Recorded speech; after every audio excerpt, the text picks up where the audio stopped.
నమస్తే ధర్మ సందేహాలు కార్యక్రమానికి స్వాగతం. ఇవాళ ధర్మ సందేహాలు కార్యక్రమంలో జ్యోతిష్క పరంగా ఎటువంటి సమస్య ఉన్నా నివృత్తి చేయడానికి మనతో పాటు స్టూడియోలో ఉన్నారు ప్రముఖ జ్యోతిష్కులు శ్రీ విద్యాపాసకులు బ్రహ్మశ్రీ మంత సూర్యనారాయణ శర్మ గారు. వారిని అడిగి మరిన్ని వివరాలు తెలుసుకుందాం. నమస్తే అండి శర్మ గారు. నమస్కారం. ముందుగా ఇక జాతకం పరంగా వరకు ఏ విధంగా అయినా బాగున్నా కానీ ఇంట్లో వాస్తు బాగోకపోతే ఆ ప్రభావం వాడిపై పడే అవకాశాలు ఉన్నాయంటారు? డెఫినెట్లీ అది ఉంటుందండి కొంతవరకు. కారణం ఏంటంటే మనం ఏం చేస్తామంటే మన దగ్గర ఒక వ్యక్తి వచ్చినప్పుడు జ్యోతిష్యపరంగా ఉన్న సమస్య పరిష్కారం చేయడానికి మనం వాళ్ళకి ఒక రత్నం అని కానీ లేకపోతే ఒక యంత్రం అని కానీ లేకపోతే ఒక మంత్రం కానీ చెప్పడం ప్రయత్నం చేస్తాం. అంటే జీవితంలో ఏ డెఫిసిటీ శరీరంలో ఉందో నవగ్రహాలు మన శరీరంలో ఉంటాయంటాం. ఈ నవగ్రహాలు అంటే 4 ప్లానెట్స్ పాజిటివ్గా పనిచేస్తే 4 నెగిటివ్గా పనిచేస్తే న్యూట్రల్గా ఒక ప్లానెట్ ఉంటుందన్నమాట. చూడండి మనం లైట్ వెలుగుతున్నాం కండి, ఒక పాజిటివ్ నెగిటివ్ మధ్యలో ఒక న్యూట్రల్ ఉంటేనే అది ట్యూబ్లైట్ వెలుగుతుంటాం. అది సైంటిఫిక్గా చెప్తాం. సైంటిఫిక్ ఆస్ట్రాలజీలో కూడా మనకి ఏం చెప్తామంటే ఈ 9 ప్లానెట్స్లో 4 పాజిటివ్ 4 నెగిటివ్ ఒకటి న్యూట్రల్గా ఉంటుందన్నమాట. సో దాన్ని మనం రెక్టిఫై చేయడం ప్రయత్నం చేస్తాం. ఒక వ్యక్తి మన దగ్గరికి వచ్చినప్పుడు అంటే ఏ ప్లానెట్స్ పాజిటివ్గా పనిచేస్తున్నాయి ఏ నెగిటివ్ పనిచేస్తున్నాయి దాన్ని ఎలా న్యూట్రల్ చేయాలి, సక్సెస్ఫుల్ చేయాలి మనిషి జీవితాన్ని చేసేది సైంటిఫిక్ ఆస్ట్రాలజీ అన్నమాట. సో ఈ విధంగా మనం చేసినప్పుడు అదే వ్యక్తి ఇంటి యజమాని అయినప్పుడు ఇంటిలో కూడా ఏంటంటే మన నవగ్రహాలు ఉంటాయి. ఫర్ ఎగ్జాంపుల్ తీసుకోండి, ఆగ్నేయ స్థానంలో శుక్రుడు ఉంటాడంటాం. మనం వాస్తు పూజ చేసినప్పుడు కానీ ఇంట్లో కానీ నవగ్రహాలకి పూజ చేసినప్పుడు గృహప్రవేశం చేసేటప్పుడు సత్యనావ్రతం చేసిన తర్వాత మనం వాస్తు పూజ చేసిన తర్వాత ఆగ్నేయంలో మనకు శుక్రుడు ఉంటాడంటమాట. సో ఒకవేళ ఈ వ్యక్తి జీవితంలోని శుక్రుడు బలహీనంగా ఉన్నాడనుకోండి, మన ఆగ్నేయ స్థానాన్ని ఇంట్లో కూడాను కొంచెం బలోపేతం చేయడానికి అవసరం ఉంటుందన్నమాట. అప్పుడు ఏంటంటే ఆరోగ్యకరంగా ఎంతో ఐశ్వర్యంగా ఉండడానికి అవకాశం ఉంటుంది. ఫర్ ఎగ్జాంపుల్ ఈరోజు సోమవారం అయింది, చంద్రుడు బలహీనంగా ఉన్నాడు జాతకంలో అనుకుందాం అనుకోండి. 6వ స్థానం అనేది ఆరోగ్య స్థానం అంట. అదే మిథున లగ్నానికి 6వ స్థానం వృశ్చిక రాశి అయింది. అక్కడ కానీ చంద్రుడు ఉన్నారనుకుందాం. అంటే జ్యేష్ఠ నక్షత్రం వాళ్ళు కానీ అనురాధ నక్షత్రం వాళ్ళు ఉన్నారనుకోండి, వాళ్ళకి ఏంటంటే 6వ స్థానం అవుతుందన్నమాట. అది నీచ స్థానం చంద్రుడు అనమాట. ఆ నక్షత్రం అంటే వృశ్చిక రాశి వారు ఏం చేయాలి అన్నప్పుడు ఇంటి వాస్తుపరంగా తీసుకున్నప్పుడు వాయువ స్థానంలో మనకి ఏంటంటే బలం పెంచుకోవడం ప్రయత్నం చేయాలన్నమాట. అప్పుడు ఏంటంటే మానసిక ఆందోళన నుండి బయటపడడానికి అవకాశం ఉంటుందన్నమాట. ఇవన్నీ ఏంటంటే ఆస్ట్రాలజీలో ఒక భాగమే వాస్తుశాస్త్రం అన్నమాట. సో ఆస్ట్రాలజీకిను వాస్తుకి అనుసంధానం చేసి చెప్పడమే సైంటిఫిక్ ఆస్ట్రాలజీ అంటమాట. సో అలా చెప్పినప్పుడు ఏంటంటే ఇంటి యజమానిని దృష్టిలో పెట్టుకుని ఇంటిల్లి పారైతే శుభ్రంగా అంటే బలం పోయితే చేయడం ప్రయత్నం చేయగలిగితే ఇంట్లో ఉన్నంతకాలం కూడా ఆయన ఏంటంటే ఆనందంగా ఉండడానికి అవకాశం ఉంటుంది. లేకపోతే అంటే ఇంటి యజమాని బయటికి వెళ్ళినప్పుడు చాలా ఆనందంగా ఉంటాడు, అందరితో చక్కగా మాట్లాడుతుంటాడు, అందరితో ఎంతో హ్యాపీగా ఉంటాడు. ఇంట్లోకి రాగానే మానసిక ఒత్తిడితో పడిపోతుంటాడు, ఎవరితో ప్రశాంతంగా ఉంటాడు ఇంట్లో ఉన్న వాళ్ళతో. బయట చూస్తేనో లక్షలు సంపాదిస్తుంటాడు, లేకపోతే ఆ మార్కెటింగ్ డిపార్ట్మెంట్లో ఉంటే అద్భుతంగా ఉంటాడు. ఇంటికి రాగానే అంటే ఇదేంటో టెన్షన్గా ఉన్నట్టుగా ఫీల్ అవుతాడు. ఇంట్లోకి వస్తే చాలా పరిస్థితి ఇలా ఉంది అని అంటుంటాడు. ఈ కారణం ఏమిటి అని అంటే ఇక్కడ జాతకంలో ఆయనకి ఏ గ్రహాలు అనుకూలత చేసుకోవడం ప్రయత్నం చేస్తాడో అది శారీరకంగాను అదేవిధంగా ఇంటి కూడా వాస్తుని ఆ విధంగా చేసుకోవడం ప్రయత్నం చేయాలి. యజమాని దృష్టిలో పెట్టుకుని మనం యజమాని దృష్టిలో పెట్టుకుని ఎప్పుడైతే వాస్తుని కూడా సెట్ చేయడం ప్రయత్నం చేస్తామో సైంటిఫిక్ వాస్తు అంటారు. దీంట్లో ఏంటంటే ఏ ఇల్లు విరగొట్టక్కలేదు, తలుపులు విరగొట్టక్కలేదు, అదేవిధంగా కిటికీలు మార్చక్కలేదు, గుమ్మాలు మార్చక్కలేదు. కానీ ఏ గ్రహం ఇక్కడ ఈయనకి పాజిటివ్ పనిచేస్తుందో ఆ గ్రహం ఉండే స్థానాన్ని దాని పాజిటివ్ ఎనర్జీ ఏ విధంగా తీసుకురావాలని సైంటిఫిక్ వాస్తు ప్రకారం మనం కానీ చేసుకోవడం ప్రయత్నం చేయగలిగితే దీనికి తోడుగా అది కూడాను మనం న్యూట్రల్ చేసుకోవడం ప్రయత్నం చేయగలిగితే you are be more successful పర్సన్గా ముందుకెళ్ళడానికి అవకాశం ఉందన్నమాట. ఇటువంటి ప్రక్రియలు ఆల్రెడీ మనం స్టార్ట్ చేస్తున్నాం ఇక్కడ. ఈ ప్రక్రియ కూడా అంచేత మీరు ఇటువంటి ప్రయత్నాలు కూడా మీరు చేసుకోవడం ప్రయత్నం కలిగితే తప్పకుండా మంచి సక్సెస్ఫుల్ అవుతాయని చెప్పగలమండి. అలాగేనండి. మనకి ముందుగా శ్రీనివాస్ గారు భద్రాచలం నుంచి కాల్ చేస్తున్నారండి. శ్రీనివాస్ గారు చెప్పండి, మీ డేట్ ఆఫ్ బర్త్ చెప్పండి. చెప్పండి. 5/9/2003 మేడం, సాయంత్రం 6 గంటలకు మేడం. 5/9/2003 సాయంత్రం 6 గంటలకు అండి? అవునండి. అలాగే అండి. ఏం తెలుసుకోవాలనుకుంటున్నారు మీ బాబు గురించి చెప్పండి శర్మ గారు. వాడి కెరీర్ ఎలా ఉంటుందో తెలుసుకుందామనండి. ఏం చేస్తున్నాడు బాబు ఇప్పుడు? బాబు ఇప్పుడు 4th క్లాస్ అవుతుంది సార్. కొంచెం గట్టిగా చెప్పండి. 4th క్లాస్ అవుతున్నాడు సార్ ఇప్పుడు. కెరియర్ గురించి మీ అబ్బాయిది ఇక్కడ పూర్వాషాఢ నక్షత్రం అయిందండి. పూర్వాషాఢ నక్షత్రం ధనుర్రాశి లగ్నం కూడా చూస్తుంటే ఇక్కడ కుంభ లగ్నం అయింది. లగ్నంలో కుజుడు యొక్క ప్రభావం ఉంది కాబట్టి కొంచెం దూకుడుతనం ఎక్కువగా ఉంటుంది, కొంచెం ఆవేశపూరితంగా ఉండడం, తర్వాత స్వతంత్రంగా బతకాలనే ఆలోచనతో ఉండే వ్యక్తిత్వంతో ఉండే వ్యక్తిగా మనం చెప్పడానికి అవకాశం అనమాట. ప్రస్తుతానికి దశ అంతర్దశ ప్రకారం చూసుకుంటే శుక్రమాదశ నడుస్తోందండి. ఈ శుక్రమాదశలో కూడా అంతర్దశలో గురుడు యొక్క ప్రభావం కనబడుతుందన్నమాట. ఈ కుంభలగ్నానికి శుక్రుడు విపరీత రాజయోగారకుడు అనమాట.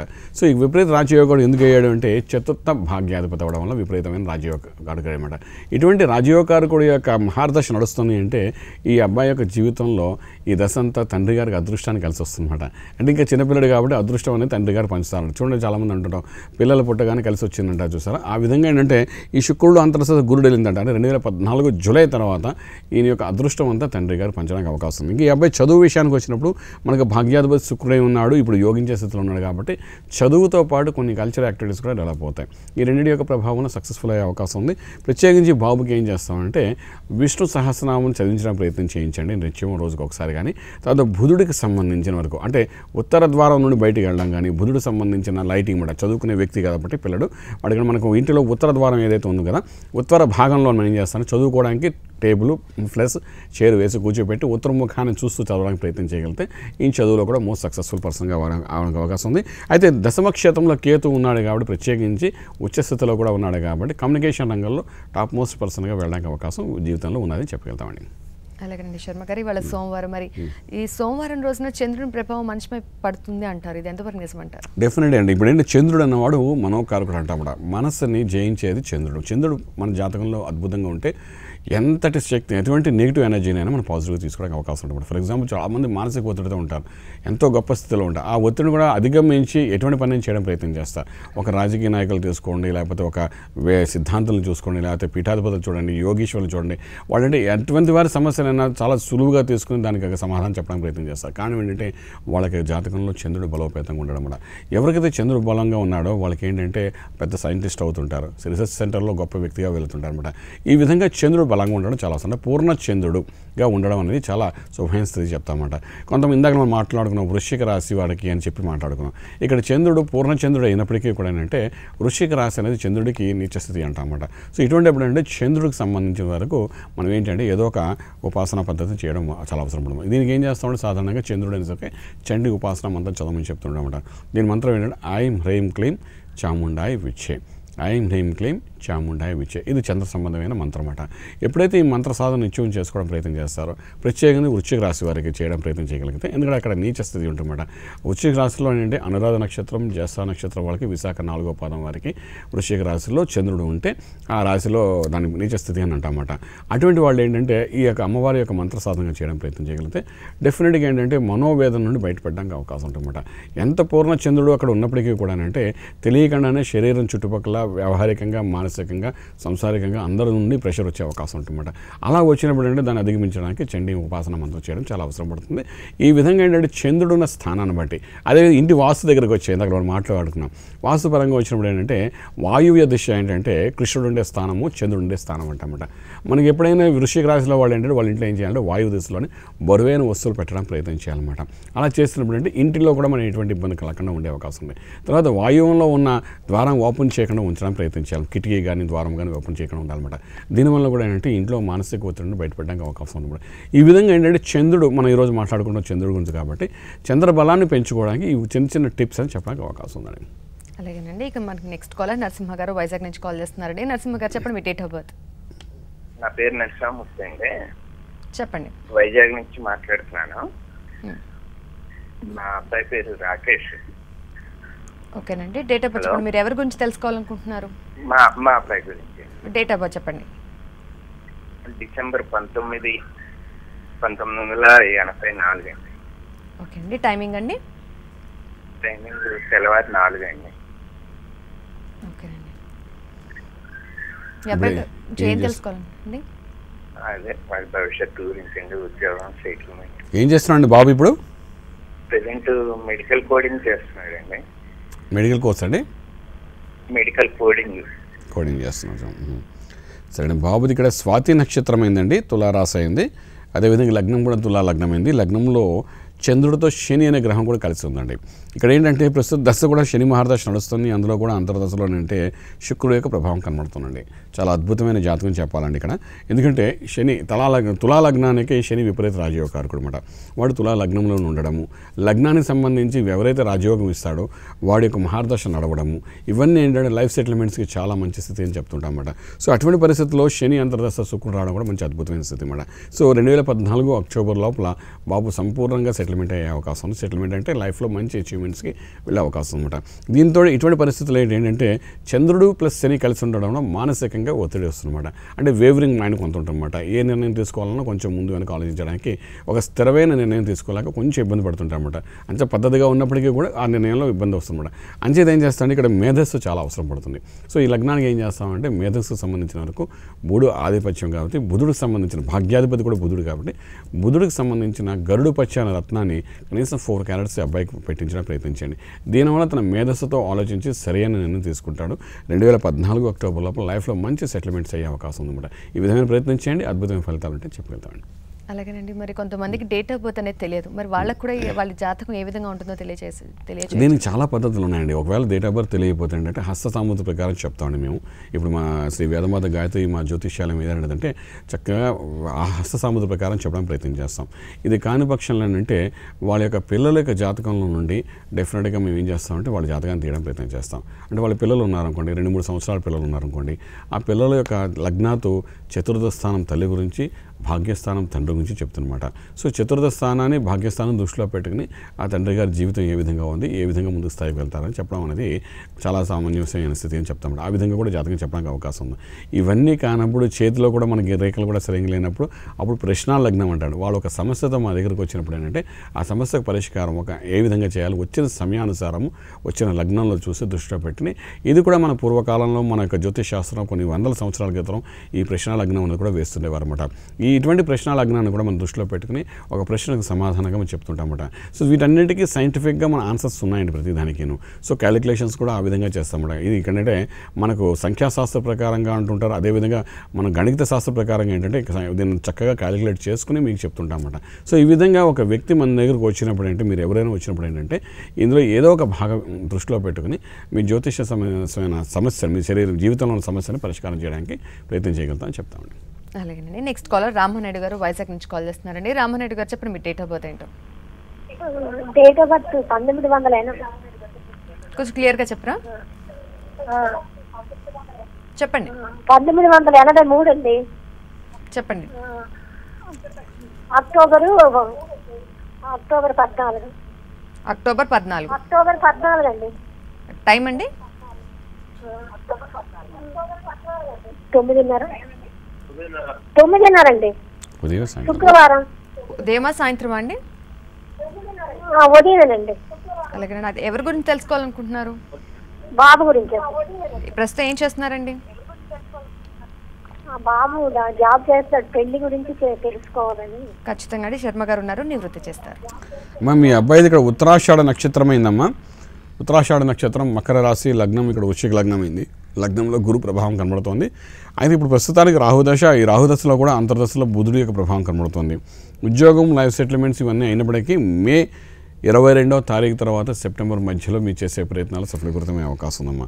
అయితే లగ్నంలో గురుకేతులు ఇద్దరు కలిసి ఉండడం తర్వాత ఏంటంటే ఇక్కడ లగ్నానికి కొంత బలం పెంచడం చాలా అవసరం పడుతుంది. కారణం ఏంటంటే కుజుడు అనే గ్రహము శుక్రుడితో కలిసి రాజ్యంలో ఉన్నాడనమాట.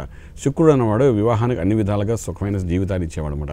వాడితో పాపగ్రహమైన కుజుడు ఎప్పుడైతే కలిసి ఉన్నాడో అది కూడాను రవి ఇంట్లో సింహరాశిలో ఉంటే అస్తంగతుడైన శుక్రుడి మీద కుజుడు యొక్క ప్రభావం ఎప్పుడైతే కనబడిందో శుక్రభోగం అని తగ్గే అవకాశం ఉంటుందన్నమాట. అంచేత ఏంటంటే ఇక్కడ మనం ఏంటంటే రాజ్య బలాన్ని పెంచడం చాలా అవసరం ఉంటుంది, గురు బలాన్ని కూడా. అంచేత కనకపుష్యరాగమైన రత్నాన్ని చూపుడు వేలకు మీ అబ్బాయికి పెట్టించండి. దీంతోపాటు కెంపును ఒక రత్నం ఉంటుంది, ఇది కూడా ఉంగరం వేలు పెట్టడం ప్రయత్నం చేయించండి. ఈ రెండింటి యొక్క ప్రభావం అంటే సక్సెస్ఫుల్ అయ్యే అవకాశం ఉంది. సుమారుగా మే 20వ తారీఖు నుండి సెప్టెంబర్ మధ్యస్థితిలో వివాహం జరుగుతుంది. అయితే ఈ రెండు రత్నాల యొక్క ప్రభావం గురు కటాక్షం వల్ల ఏంటంటే జీవితంలో ఈ శుక్రబలం అనేది తగ్గిపోకుండా జీవితం సుఖమైన జీవితంగా ఉండడానికి అవకాశం ఉందని చెప్పగలుగుతామండి. అలాగేనండి. ఇక మనిషి పుట్టిన దగ్గర నుంచి వారి జాతకంలో కష్ట సుఖాలు అనేవి రాసి ఉంటాయండి, లేకపోతే మధ్యలో ఏర్పడతాయంటారు?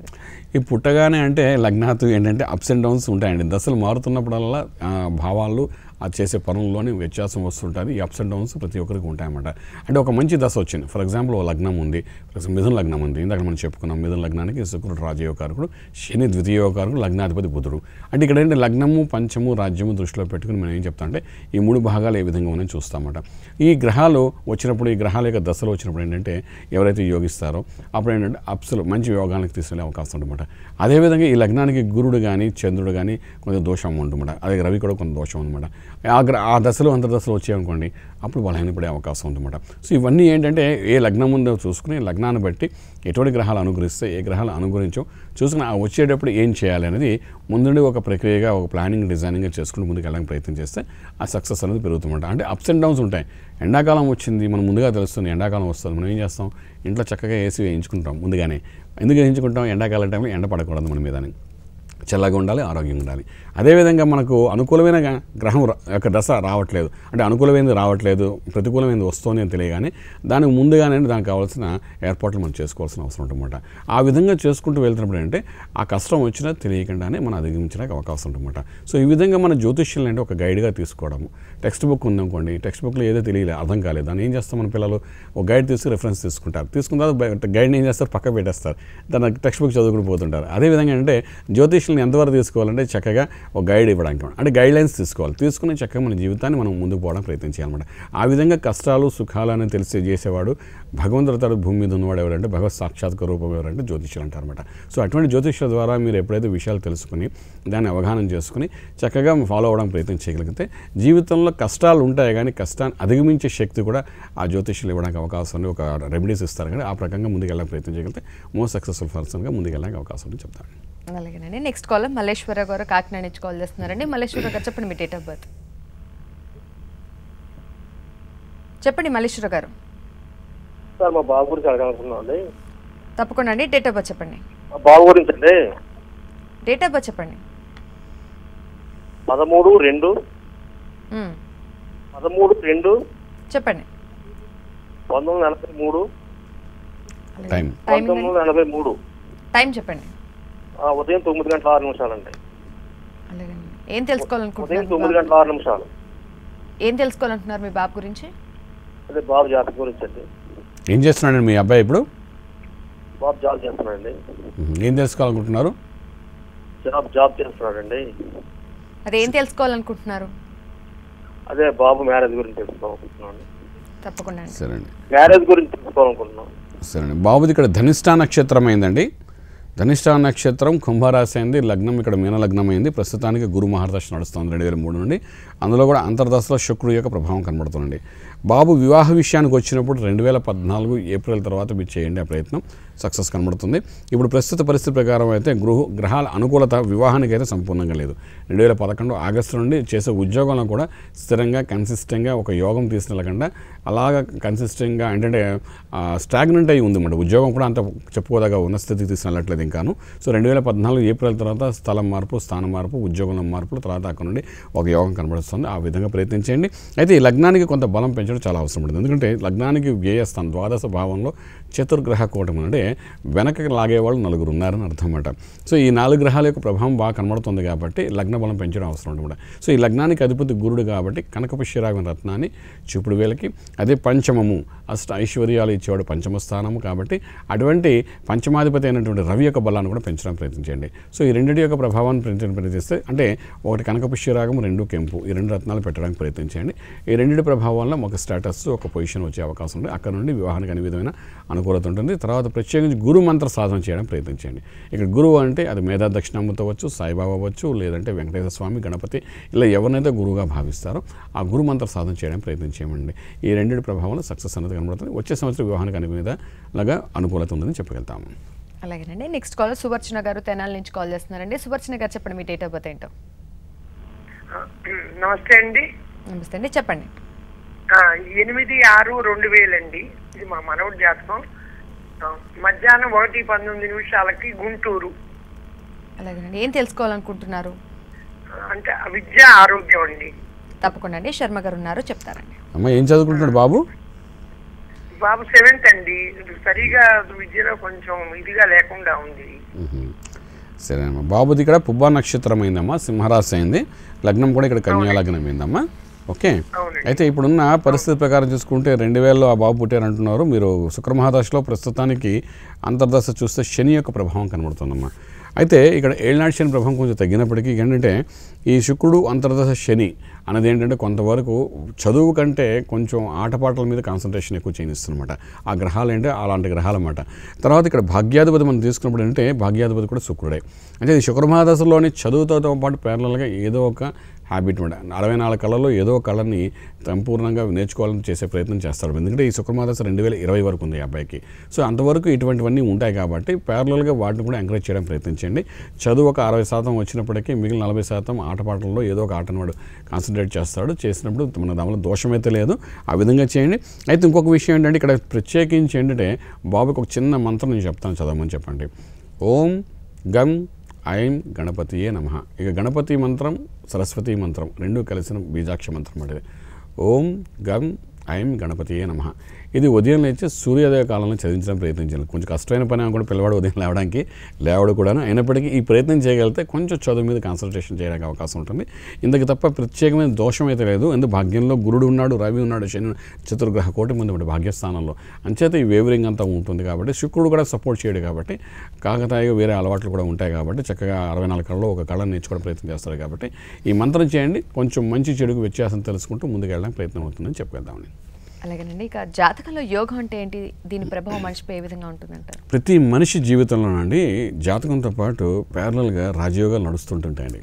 మనం చూడండి, ఒక యాక్సిడెంట్ జరగగానే అయ్యో ఒక త్రుటిలో తప్పేవరా అని అంటాం. అంటే యాక్సిడెంట్ అనేది మన పక్క నుండే వెళ్తుంటే కదండి. సో అదేవిధంగా ఒక యోగం కూడా మన పక్క నుండే వెళ్తుంది. ప్రతి ఒక్క జాతకాన్ని తీసినప్పుడు కనీసం అందులో 6 నుండి 12 యోగాలు ఉంటాయి. కొన్ని రాజయోగాలు ఉంటాయి, కొన్ని విపరీత రాజయోగాలు ఉంటాయి, కొన్ని రాజ సంబంధ యోగాలు ఉంటాయి, కొన్ని అంటే పంచమహాపురుష యోగాలు. ఏదో ఒక యోగం ఉంటుంది. ఏదో ఒక యోగం లేనిది మనిషి జీవితమే లేదండి. ఎందుకు మనిషి జన్మ ఎత్తాడు అంటే యోగం ఉంటేనే పుట్టాడు అన్నమాట.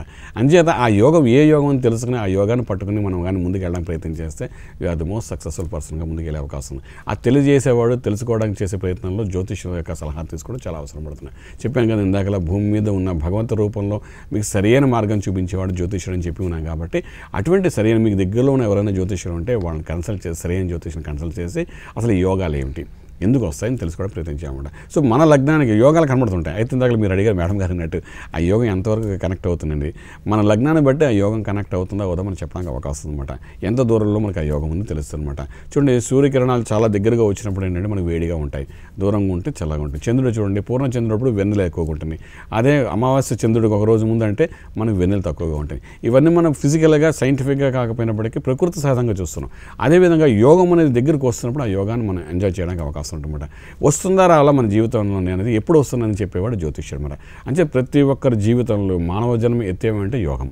ఆ యోగాన్ని మనం ఎంతవరకు ఎటువంటి యోగం ఉంది తెలుసుకుని ఆ యోగ బిందువుని టచ్ చేయడం మనం చేసే ప్రయత్నం చేయగలిగితే you are the most successful person వెళ్ళడానికి అవకాశం అనమాట. సో ఆ విధంగా ఒక 6 నుండి 12 రాజయోగాలు ఉంటాయి ప్రతి ఒక్కరి జీవితంలో. కాబట్టి ఈ లగ్నానికి ఏవే సపోర్ట్ చేస్తారో చూసుకుని ఆ దశలు వచ్చినప్పుడు దానికి సంబంధించిన ప్రక్రియ చేసుకుంటే దాన్ని సంపూర్ణంగా ఎంజాయ్ చేయడానికి అవకాశం ఉంది. చాలామంది చూడండి 60 ఏళ్ళకు జీవితంలో ఏమి సాధించారు, కానీ 60 నుండి 65 ఏళ్లలోనే కోట్లాది అధిపతిగా అయిపోయినట్టు కనబడుతుంటారు. ఫర్ ఎగ్జాంపుల్ రాజకీయ నాయకులు చూడండి, వాళ్ళందరూ చూడండి 40 దాటిన వాళ్ళ తర్వాత ఏజ్లో ఉన్న వాళ్ళే మనకు రాజకీయంలో మంచి ఉన్న స్థాయికి వెళ్ళినట్టు కనబడతారు. ఓ ఫిల్మ్ ఇండస్ట్రీ వాళ్ళు ఉన్నారు చూడండి, ఓ 30 years తర్వాత మంచి యోగంలోకి వెళ్ళి కనబడతారు. అలాగే స్పోర్ట్స్ వాళ్ళు చూడండి, అది 15 సంవత్సరాల నుండి 20 సంవత్సరాల మధ్యలో వరల్డ్ నెంబర్ 1, నెంబర్ 2 కింద వెళ్ళినట్టు కనబడతాయి. ఇవన్నీ ఏమిటి అంటే ఆ యోగ బిందువు ఆ టైంలో కనెక్ట్ అవ్వడం అన్నమాట. సో ఈ విధంగా ఏంటంటే మనకు మన జీవితంలో ఆ యోగ బిందువులు ఏ టైంలో టచ్ అవ్వడానికి అవకాశం ఉన్నాయి అని చూడండి. పౌర్ణమి చంద్రుడు, అమావాస్య చంద్రుడు ఎందుకన్నా అంటే మనకు తెలుసు 15 రోజులకు వస్తే చంద్రుడు సంపూర్ణంగా అమావాస్య స్థితికి వచ్చేస్తాడని.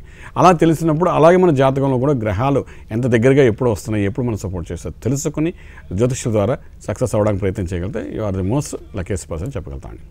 అలాగేనండి. నెక్స్ట్ కాలర్ సురేష్ చారి గారు నిర్మల్ నుంచి కాల్ చేస్తున్నారండి. సురేష్ చారి గారు చెప్పండి మీ డేట్ ఆఫ్ బర్త్.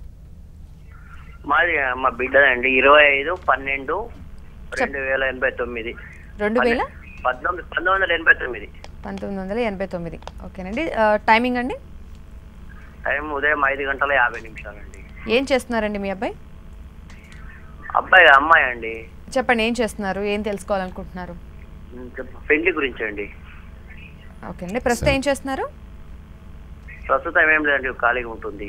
తప్పకుండా అండి. శర్మ గారు ఉన్నారు, నివృత్తి చేస్తారు. అయ్యా, మీ అమ్మాయిది ఇక్కడ అనురాధ నక్షత్రం అయిందండి, వృశ్చిక రాశి అయింది, లగ్నం కూడా వృశ్చిక లగ్నం అయిందండి.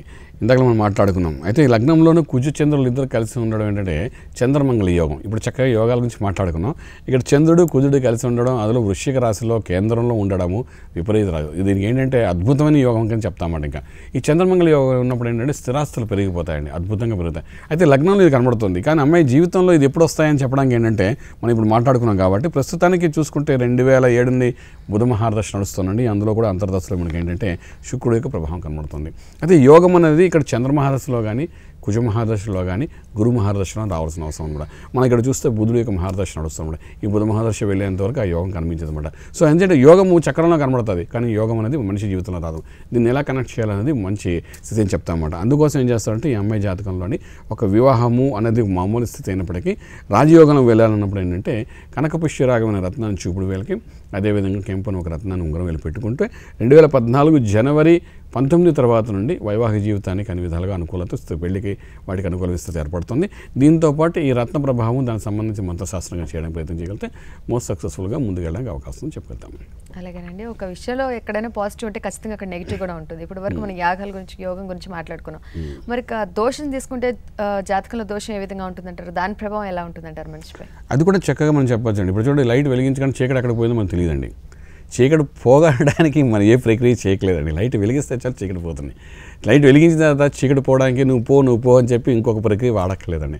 అదేవిధంగా మనిషి జీవితంలో పాజిటివ్ ఎనర్జీ ఇవ్వడానికి ప్రయత్నం చేసినప్పుడు ఒక మంత్రం ద్వారా కానీ, ఒక రత్నం ద్వారా కానీ, ఒక యంత్రం ద్వారా కానీ పాజిటివ్ ఎనర్జీ ఇవ్వడానికి ప్రయత్నం చేస్తే ఆ పాజిటివ్ ఎనర్జీ నెగిటివ్ని ఆటోమేటిక్గా దూరం చేస్తుందన్నమాట. సో అదే ఇక్కడ యోగం అంటారన్నమాట. సో అటువంటి పాజిటివ్ ఎనర్జీ తీసుకురావడానికి ఏం చేయాలనేది జ్యోతిష్యుల ద్వారా తెలుసుకోవడానికి ప్రయత్నం చేస్తే డెఫినెట్గా ఆ ఎనర్జీ లెవెల్స్ని మీరు పెంచడానికి అవకాశం అనమాట. ఇది సైంటిఫిక్ ఆస్ట్రాలజీలో మనకి ఇవన్నీ చెప్తుంటారండి ఏ విధంగా చేయాలని. సో ఆ విధంగా మనం చేసుకోవడం ప్రయత్నం చేయాలి. జాతకంలో దోషాలు ఉంటాయండి. ఆ దోషం ఉందని తెలిసిన తర్వాత దోషాన్ని నివృత్తి చేయడం. ఎందుకంటే మనం చెప్పుకున్నాం కదండి, ఎండాకాలం వస్తుంది తెలుసు, కానీ ఏం చేస్తారు తెలివైన వాడు ఏసీ ఇంట్లో ముందుగానే కొని పెట్టుకుంటాడు అనమాట. అయితే ఏంది 20,000, కానీ ఎండలో కానీ రోడ్డు మీద వెళ్ళండి, కళ్ళు తిరిగి పడ్డాడుకోండి, మన హాస్పిటల్కి వెళ్ళండి, ₹1,00,000 ఖర్చు అవుతుంది వాడికి. ఎందుకంటే మందులు ఇవి అని చెప్పి దానివల్ల తెలివైన వాడు ఏం చేయాలి, ₹20,000 పెట్టి ఏసీ కొనుక్కోవడం బెస్ట్, ఎందుకంటే హాయిగా ఉంటుందని చెప్పి. సో ఈ విధంగా ఏంటంటే జ్యోతిష్యులు కన్సల్ట్ చేయడం అంటే భయభ్రాంతులు పడుతుంటారు చాలామంది, ఏవేవో చెప్పేస్తారని వెళ్ళిపోతాం. అదేం లేదండి, సైంటిఫిక్ ఆస్ట్రాలజికల్గా మనం చూసినప్పుడు అంటే మనకు అటువంటి సమస్యలు ఏముండవు. ఏ మార్పు లేకుండా మీ జీవితం గురించి స్టడీ చేసి చెప్పేది జ్యోతిష్యులు అనమాట. సో ఆ విధంగా మీరు తెలుసుకుని చేసే ప్రక్రియలోనే మోస్ట్ సక్సెస్ఫుల్ అయ్యే అవకాశం లైఫ్లో ఉందని చెప్పగలుగుతాం. అయితే ఇప్పుడు యోగంలోని కాల పరిమితిని ఎలా గుర్తించాలంటారు? చక్కటి ప్రశ్న అండి. చాలామందికి తెలియదు ఈ విషయంలోని. కాల పరిమితి అంటే ఒక యోగం అనేసి కనీసం ఒక 6 నెలల నుండి 3 సంవత్సరాల 4 నెలల వరకు ఉంటుందండి. ఒక్కొక్క యోగాలు 3 సంవత్సరాలు 4 నెలలు ఉంటాయి, కొన్ని యోగాలు 6 నెలలు ఉంటాయండి. మ్యాక్సిమం 3 years 4 months ఉంటుందన్నమాట. దాని యొక్క ప్రభావం, దాని యొక్క ఇన్ఫ్లుయెన్స్, దాని యొక్క వాసన జీవితాంతం ఉండొచ్చండి. చూడండి, ఒకసారి ఎమ్మెల్యే ఎవడైనా అనుకోండి, వాడు జీవితాంతం చెప్పుకుంటూ ఉంటాడు నేను ఒకప్పుడు ఎమ్మెల్యేనని. ఎందుకు చెప్పుకుంటాడు అంటే ఆ యోగం గురించి మాట్లాడుకుంటాడు అనమాట. మాట్లాడుకుంటూ పనులు చేసుకుంటూ ఉంటాడు అనమాట. అలాగేంటంటే ఒక యోగం అనేది 6 నెలల పరిమితి, లేదంటే 3 సంవత్సరాలు 4 నెలలు, అంతకంటే ఎక్కువ ఎవరికీ జీవితంలో ఉండదండి. ఎందుకంటే అతి గొప్ప యోగం ఏదంటే శుక్రుడితో కూలిన 3 సంవత్సరాలు 4 నెలలు ఉంటారన్నమాట. తక్కువ అంటే రవికి సంబంధించిన 6 నెలలు అన్నమాట. సో ఈ విధంగా యోగం ఏ సమయంలో వస్తుందని చూసుకోవడం, మోస్ట్ సక్సెస్ఫుల్ పర్సన్గా వెళ్ళడం అనేది చాలా అవసరం పడుతుంది చెప్తాను.